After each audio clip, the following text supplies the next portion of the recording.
guy's old heart. I mean, the odds are stacked up against him, and you know, that one thing, he just doesn't care. I always try to set an example to my children to show them that that they can achieve anything they want if they're willing to work hard enough for it. So no matter what it is, you know, he gives 100% every time he's in. I mean, it's incredible.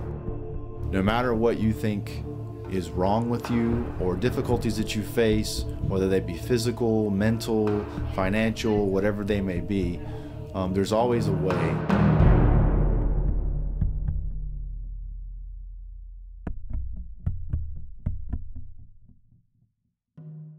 Joey actually came to me initially for his daughter to take jiu-jitsu classes for the kids class.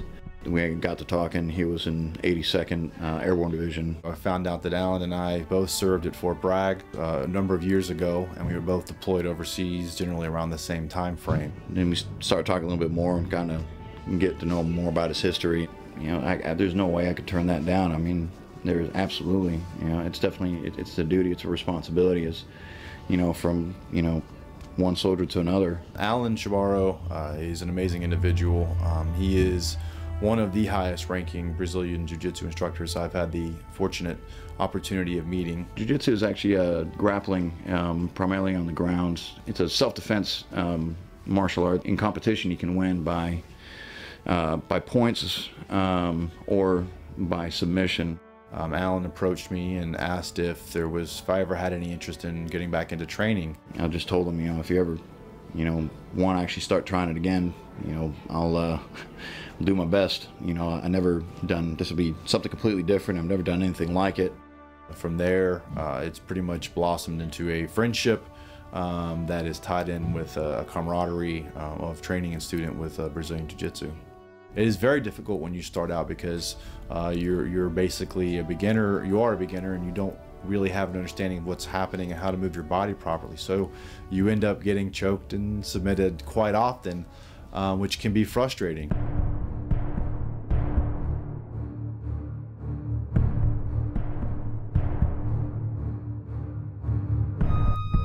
I joined the U.S. Army in December of 2000. Purposefully into, oh my goodness, oh God, there's another one. Shortly after that, the airplanes hit the Twin Towers, and so being part of the most highly deployable unit next to Special Forces in the military, we were deployed all over the world to fight the war on terrorism. I spent 6.5 years in the military. The last year and a half were in the hospital because in 2004 my Humvee, while on patrol, rolled over an IED which exploded into the cab of my truck and destroyed my two legs and my right arm enough where they had to be amputated. It is difficult not having legs and not having an arm. And on my bad days, my family motivates me on so many different levels. I always look at it as I was too stubborn to die. I'm too stubborn to just give up, and so I'm gonna keep trying.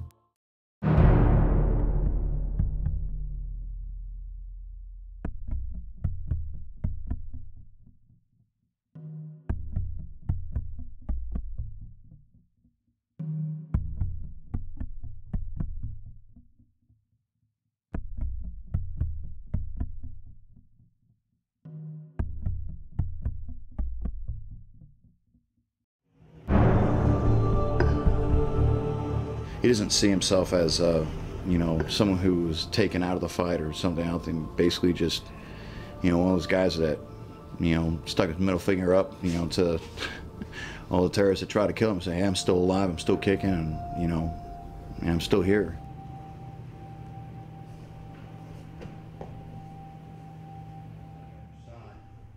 I'm going to be competing in the IBJJF Houston Open down in Houston, Texas. It's a Brazilian Jiu-Jitsu gi-only adult tournament. It'll be my first competition in 20 years and really going to be a chance for me to gauge how far I've come and how much further I need to go in my training.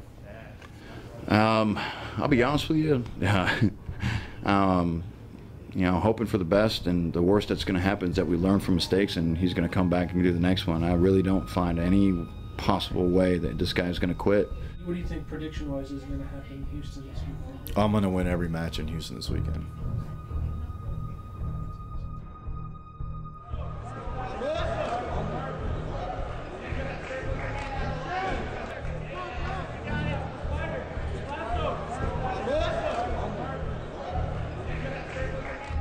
Going into it, you know, I actually didn't know what to expect. There's definitely a lot of a lot of anxiety. Wasn't feeling nervous at all. I think a lot of my nervousness had gone away after watching my fellow teammates compete. I was very comfortable with where he was at.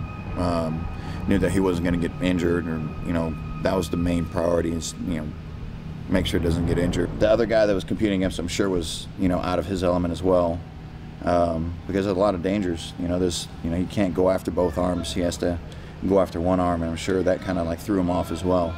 Shot in a couple times, lost some position.